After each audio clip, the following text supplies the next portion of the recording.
Right, so here's the walkthrough. As usual, I'm gonna play through the entire thing slowly or semi-slowly and then break it down.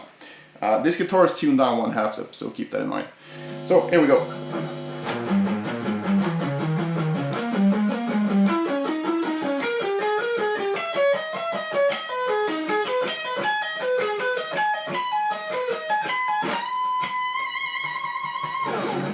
Right, so we start here with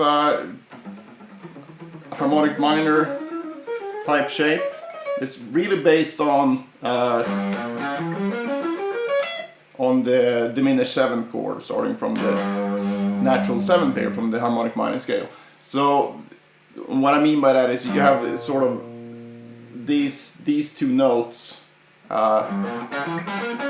make up on each string, make up the notes from the diminished 7 arpeggio, and then you just add that note for that shape, and then this note for that shape, and then you go do it in octaves. So,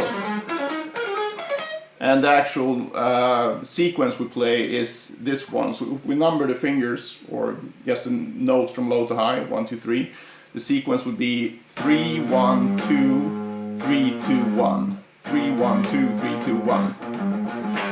Right? So if we put that into this shape, you get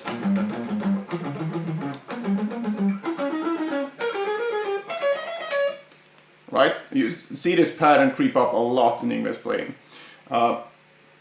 So just quickly go through the entire thing fret-wise. Now you know the sequence, so I'm just going to show you the frets for the scale here. So we got 4, 5, 7 on the low E, 5, 7, 8 on the A string. Then we repeat that in the next octave. So we get 6, 7, 9, 7, 9, 10. Next octave, have to skip one more fret because of the tuning. So we get 9, 10, 12, and 10, 12, 13. And once we get up to this point, you want to end up on a downstroke here with the pinky on the 12th fret. So, and that will start the sweeping section. And the sweep here is just an A minor arpeggio. And this goes really well with the diminished one here, so it really leads into. So that's why it sounds good. All right, so the pattern we're going to do here is the same for all 3 inversions. So if you're not totally up to speed with the 3 string arpeggio shapes here, you'll get the minor ones at least here. For this string group.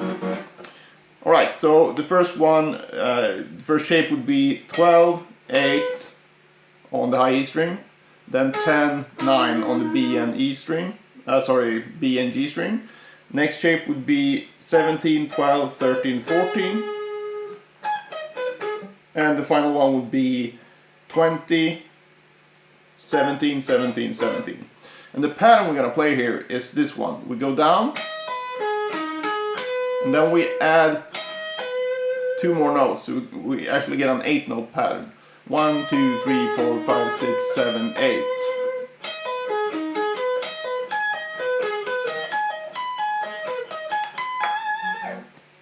And this gives us, since the underlying rhythm here is 6-tuplets, so 6 notes per beat, you get a cool rhythmic effect here instead of just going, which sounds kind of square because it's the accents always falls on like pop, pop, pop, pop on the beat the whole time. But and what I mean by the accent here, the highest note of each arpeggio will stick out more. So you basically hear. And that's fine, but it can be more interesting if you have a pattern like this where you have 8 notes. So we have 1, 2, 3, 4, 5, 6, 7, 8, 1, 2, 3, 4, 5, 6, 7, 8, 1, 2, 3, 4, 5, 6, 7, 8. And then the pattern will take 3 repetitions of this pattern to make it end up on the downbeat again for the bend here. And the math is pretty simple here. So you have 8 notes times 3, which is 24, and you can divide 24 by 6, and you get four beats of sextuplets here as well. So do not intend this to be like a basic math lesson, but sometimes it's good so you really know what you're doing. But the actual pattern then is just ideally you want to start with an upstroke, but the initial pattern will start with a downstroke because we're coming from the upstroke here. So, but it's not too bad because we have a pull off as the first note after the downstroke, so we have time to set up our pick for the B string. Anyway, the pattern will just be you go down, and then you add that pull off again at the top. So 1, 2, 3, 4, 5, 6, 7, 8. And we do that in the next position.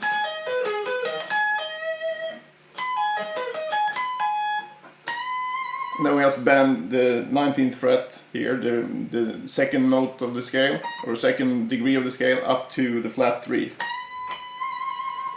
Right?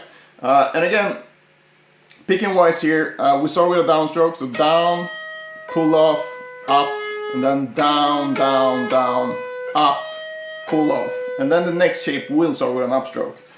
Up, pull off, up, down, down, down, up, pull off. Same thing here, up, pull off, up, down, down, down, up, pull off, and then down for the bend. So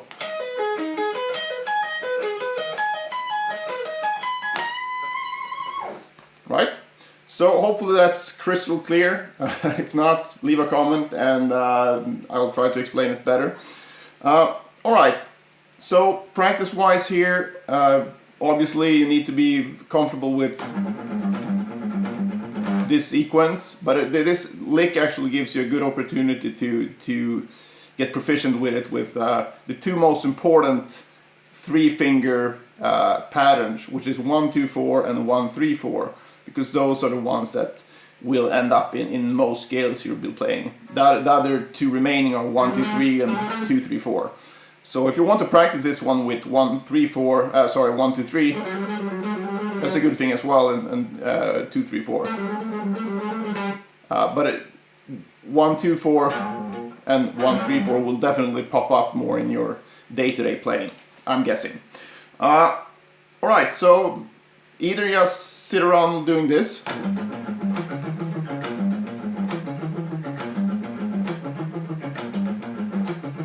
just keep building it like this. So you actually don't have to have too strict of a regime here. You can just basically improvise with air quotes with this pattern.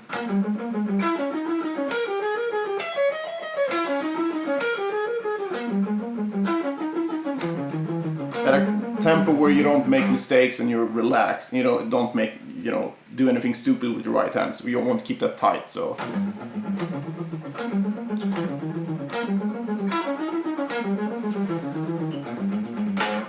Because and definitely try doing it over the entire fretboard though, but you can just move it up to whatever fret you want to start at and keep doing the same type of shape. So, but in this case you'll change key, but it doesn't matter when you just practice it, so.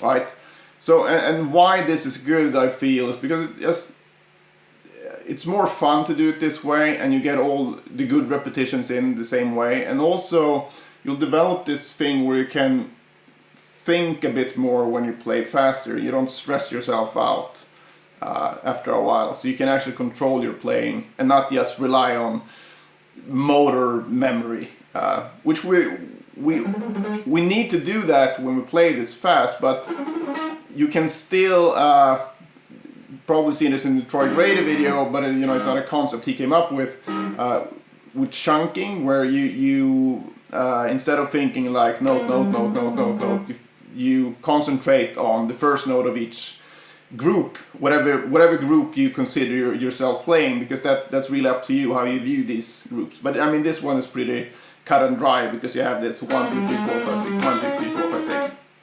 But what I mean is that you focus on the first note of each group, so you immediately cut the amount of notes you need to concentrate by 6. So you have to go note, note, note, note, which is much easier than the other way of doing it. And so what I mean by that is that if you can think like that, it's easier to move this around and have some control even at faster speeds, because you really only need to, once you have the groups firmly in your muscle memory, you should be able to move them around without too much issue. So something like this.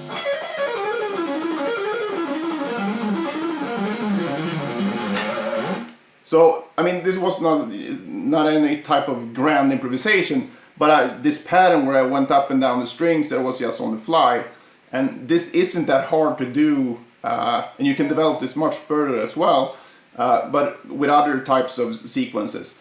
But that's a way in to be able to improvise faster lines and not rely on just, okay, I know this fast thing, and whenever I'm going to use this in a solo, I have to start here and end up here. Because that's not very useful. You want to be just able to take this sequence and move it around. So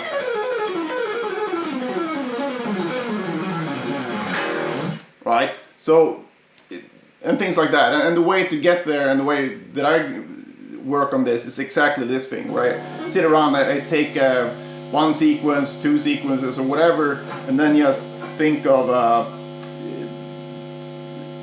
scale that I want to do it in, and then I just move around freely within those limitations. So if we have this,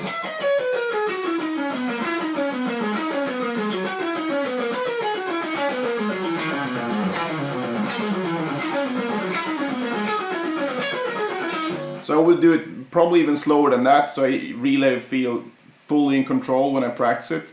And the idea is to just be able to see the scale and move around and try to find some cool stuff. Yeah, and with the sweeping stuff, I would take, you could take this first one, just move it chromatically in either direction. So you go,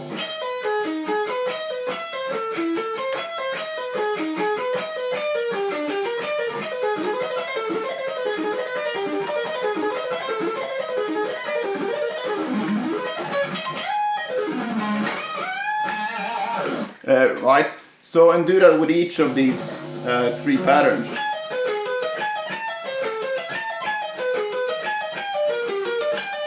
This one's really annoying.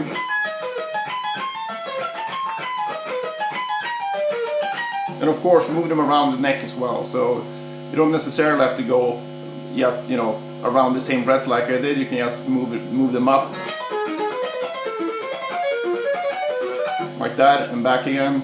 So, but the idea is to move them around and keep doing the same shape at first, because if you can't do them quickly, it will be really hard for you to switch patterns. So it's just a way to simplifying what you need to learn, and then also it's more fun because you can see more rapid improvements. But you can sort of cycle this practice with just doing it really slowly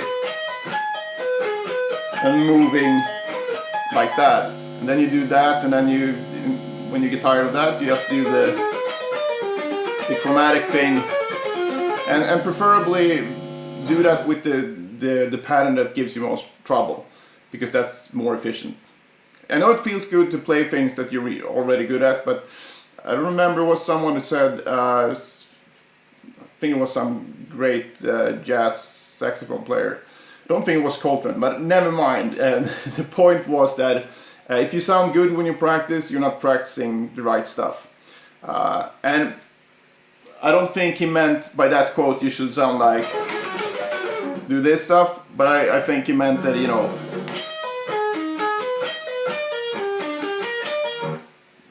no one really likes to hear that. So I give all the credit to my wife and daughter that they put up with this stuff. But so just keep that in mind. So it's not about sounding good when you actually practice new stuff. When you play for fun and you just improvise and try to be musical, that's a whole other thing, of course. But just for practice, you need to find the stuff that you really suck at if you want to see fast improvement. Alright, this video is way too long, so thanks again for your support, and tell your friends, and see you in the next one. Bye.